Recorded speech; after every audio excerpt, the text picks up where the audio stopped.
Bonjour, bienvenue dans cette nouvelle vidéo, je suis Fanette et aujourd'hui je vous propose 10 minutes pour assouplir votre colonne vertébrale grâce aux techniques de yoga et de pilates.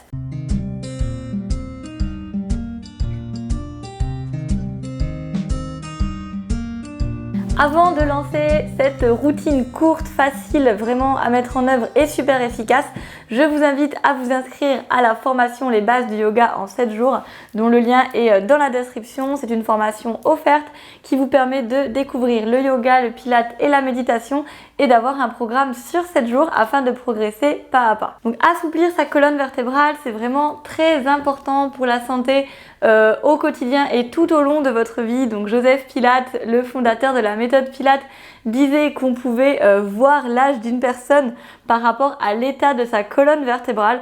Franchement, je pense qu'il y a du vrai parce que quand vous prenez soin de votre dos, vous prenez soin de votre posture, vous prenez soin de vos abdos, vous prenez soin de votre respiration, de votre digestion, bref, un peu toutes les fonctions vitales qu'on a envie de garder au top pendant toute votre vie. Donc, travaillez votre colonne vertébrale en lui donnant de la force et de la flexibilité.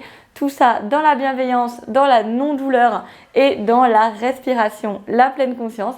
Ça se passe tout de suite dans cette vidéo, on y va. Ok, on va commencer en tailleur, donc vous n'hésitez pas à vous asseoir sur un coussin de méditation ou sur une brique pour votre tailleur. Vous laissez vos tibias reposer sur vos talons. Le mieux, c'est de prendre le croisement inhabituel par rapport à ce qui vient naturellement pour un peu travailler l'équilibration du corps, le cerveau droite-gauche. Vous mettez les mains sur vos genoux. Commencez à vous grandir, à bien respirer, ça va vraiment être très important dans toutes les techniques d'assouplissement, c'est la respiration, la pleine conscience du mouvement. Vraiment tranquille dans l'inspire, laissez le ventre se gonfler et sur l'expire, toujours essayer de se grandir, de relâcher les tensions qui ne nous servent à rien, donc de détendre les épaules, les traits du visage. Vous pourrez garder les yeux fermés et commencer en gardant les mains sur les cuisses à faire des cercles avec le buste. Donc vous pouvez inspirer quand vous allez vers l'avant, la poitrine s'ouvre. Expirez quand vous allez vers l'arrière, la tête se relâche, les épaules s'écartent.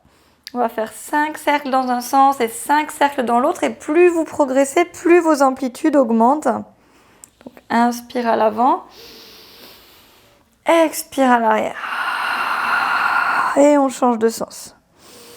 Donc vraiment sur l'inspire, on ouvre, on va chercher très loin avec les épaules et sur l'expire, on cède de la pression dans les mains pour ouvrir le dos vers l'arrière.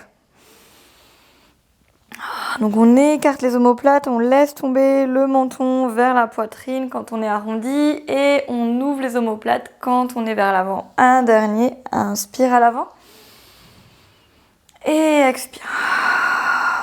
Et on revient au milieu, vous pouvez ouvrir les yeux. On vient refermer les jambes, vous venez attraper le dessous de vos pieds. Vous allongez la poitrine le plus possible. Imaginez que vous voulez que votre poitrine dépasse vos genoux. Vous avez les jambes largeur de bassin. Petit à petit, vous allez faire glisser un petit peu plus vos talons vers l'avant et vous essayez de garder le bas-ventre collé à vos cuisses. Vous pouvez reprendre quelquefois des respirations pour à nouveau avoir la poitrine qui va loin devant les genoux. Quand vous sentez que vous ne pouvez plus faire, que vous allez être tout arrondi, tout pas bien, vous restez là où vous étiez. Et vous pouvez soit continuer à faire inspire, je me grandir, j'étire le dos grâce à l'aide de mes mains. Et sur l'expire, je reste, je repousse le sommet du crâne vers l'avant. Ou si vous voulez un peu plus de détente, vous allez loin avec la poitrine et vous relâchez la tête entre vos genoux. Ici, on est dans la pince assise et on vient relâcher tout l'arrière du dos, on étire l'arrière des cuisses, on étire jusqu'au fessier, jusqu'au sacrum. Vous voyez jusqu'où vous pouvez aller au niveau des genoux, mais l'idée c'est vraiment d'avoir toujours le contact ventre et cuisse, d'essayer d'avoir le plus possible cet allongement en fait préalable. La tête est vraiment complètement lâchée, ça nous permet d'avoir un étirement neuroménager jusqu'à la base du crâne. Utilisez votre respiration pour être bien dans la posture, l'inspire qui progresse dans tout le dos. Et chaque expire, vous vous relâchez un petit peu plus la tête entre les genoux.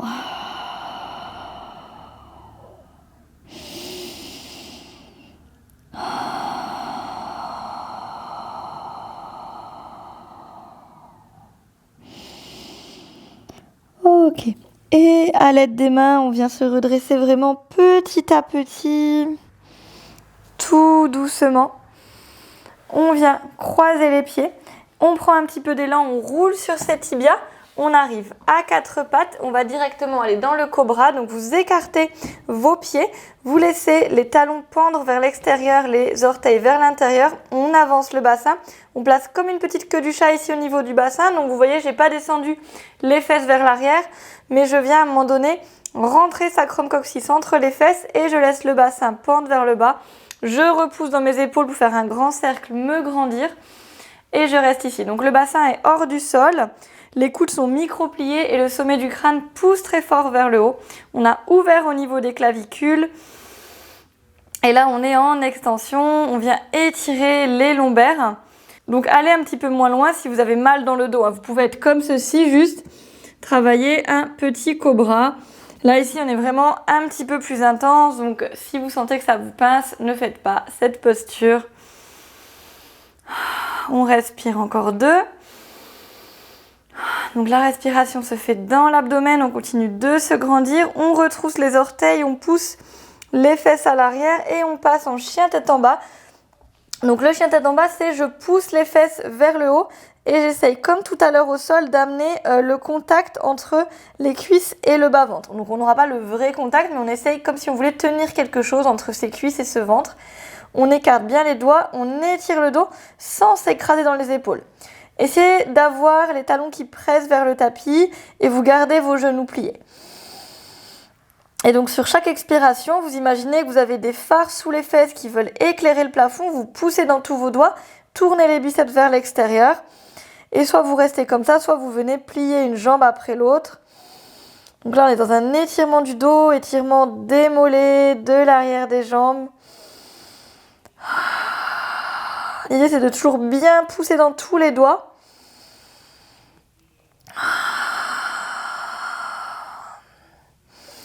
Et souvent, il y a pas mal de problèmes de dos ou de raideur qui viennent de l'arrière des cuisses, en fait, des ischio-jambiers qu'on vient travailler ici.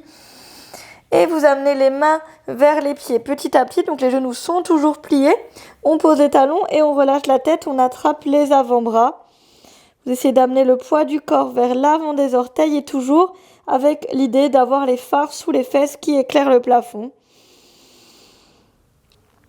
On relâche bien la tête ici et petit à petit on essaie de tendre un petit peu plus les jambes sans lâcher le contact ventre et cuisse. Donc peut-être que vous serez ici et vous essayerez de tendre un peu plus. Peut-être que vous êtes un petit peu plus haut selon votre souplesse initiale. Et là, on relâche les mains, donc on laisse toujours bien la tête pendre et vous allez imaginer que vous déroulez en fait votre bassin et votre dos le long d'un mur. Donc on va commencer par faire glisser le sacrum et le coccyx vers le bas et ce mouvement d'enrouler va venir entraîner toute votre colonne. Donc on vient entraîner sacrum coccyx dans un mouvement de rouler vers le bas, les bras restent bien pendus, les épaules sont relâchées et on déroule vertèbre après vertèbre tout le dos. On a toujours le coccyx et le sacrum qui se tirent vers le bas pour bien garder de la longueur. Le ventre se rentre et vous prenez le temps de dérouler la tête en dernier. On vient rouler les épaules à l'arrière. Vous dégagez votre pied droit. Vous montez le bras gauche. Vous regardez sous votre aisselle gauche et vous venez placer le bras droit soit au niveau du bassin, soit au niveau des côtes. À droite, c'est encore mieux. La jambe gauche est légèrement pliée. Et vous venez inspirer dans les deux côtés. Expirez, vous étirez le bras gauche le plus haut possible et vous pressez légèrement dans votre cage thoracique pour amener la poitrine vers l'aisselle gauche et trouver de la longueur des deux côtés. On fait 3 respirations avant de passer de manière souple et élégante de l'autre côté. Donc on prend les mêmes ajustements et on regarde sous son aisselle gauche. On a bien les épaules loin des oreilles. Attention à ne pas avoir tout plein de crispation au trapèze. Le pied gauche est bien pointé. On cherche de la longueur dans les deux flancs. Vous respirez des deux côtés. Et au bout de la 3e, on change à nouveau. Donc l'inspire dans mes deux côtes. Expire, on presse un petit peu plus la cage thoracique. Donc inflexion latérale, on étire donc la colonne dans le sens de l'inclinaison. Très important de mobiliser les vertèbres dans un petit peu tous les sens, mais toujours avec cet allongement. Et on change de côté. Ça sert vraiment à rien et même c'est nocif de travailler la mobilité des vertèbres en étant en compression. Ça va vraiment, plutôt que vous faire du bien, vous comprimer au niveau des disques. Donc cherchez vraiment, plutôt que d'aller loin dans vos mouvements, à vous allonger le plus possible. Et on relâche, on revient au milieu, les doigts s'entrelacent, les deux jambes largeur du bassin, les genoux pliés, on monte les bras, on relâche bien les épaules. Placez petite queue du chat ici et sur une expire, torsion vers la gauche. Inspire, on revient. Et de l'autre côté. Donc là, cherchez vraiment à ce que le mouvement vienne du bas vers le haut. C'est vraiment dans ce sens-là, la diagonale qui part donc du périnée jusqu'à la côte opposée. C'est pas les épaules qui viennent hop nous forcer à aller sur le côté, c'est vraiment profond comme un escalier en colimaçon à l'intérieur de vous. L'inspire nous sert à revenir de manière passive et confortable et on ne vient pas transférer le poids d'un côté ou de l'autre, on est bien ancré dans ces deux pieds. Dernière à droite, donc là on travaille les mouvements de rotation de la colonne vertébrale, on revient milieu. Et sur une expire, on garde les genoux pliés, les bras partent vers l'arrière, on pousse les fesses à l'arrière, on étire les mains le long du corps. Gardez menton en direction de la poitrine et vous posez les mains sur vos cuisses. Vous essayez de pousser dans les jambes sans tendre vos genoux, vous vous grandissez. Et si vous sentez que votre dos est droit, vous n'avez pas comme ceci le haut du dos ou le bas du dos arrondi, vous avez toujours les fesses qui poussent à l'arrière, sommet du crâne qui pousse à l'avant, on dégage les épaules. On peut s'amuser à essayer de tendre un petit peu plus les jambes et de relâcher et de sentir, donc proprioception du dos, si le dos s'arrondit ou pas. Vous pouvez vous aider d'un miroir ou vous filmer si vous voulez un petit peu mieux sentir. Au début, c'est pas évident. Et donc là, vous sentez que quand vous tendez les jambes, le dos a envie de lâcher, de s'arrondir et vous travaillez votre étirement de la chaîne postérieure et vous tonifiez le dos et les abdos. Donc on peut soit rester en essayant d'avoir les jambes tendues, soit faire des petits allers-retours. Inspire, on plie. Expire, on essaie de tendre, on repousse le sommet du crâne à l'avant. Donc on est en demi-pince. On peut soit travailler avec les mains sur les jambes pour s'aider, soit les mains le long du corps, plus de tonification. Et prochaine expire, amenez la poitrine loin devant les genoux, relâchez complètement. Vous pouvez attraper l'arrière des chevilles et vous bercer d'un côté de l'autre. La tête bien relâchée, bien détendue. Laissez-vous complètement aller, vous pouvez faire des cercles de tête, laissez bouger vos hanches dans un sens et dans l'autre. Puis vous amenez les mains au sol, vous amenez les fesses sur vos talons et vous étirez très loin les bras dans la position de l'enfant, les genoux sont légèrement écartés. Vous pressez dans vos mains pour amener les fesses loin contre les talons, on étire le dos, 3 respirations ici.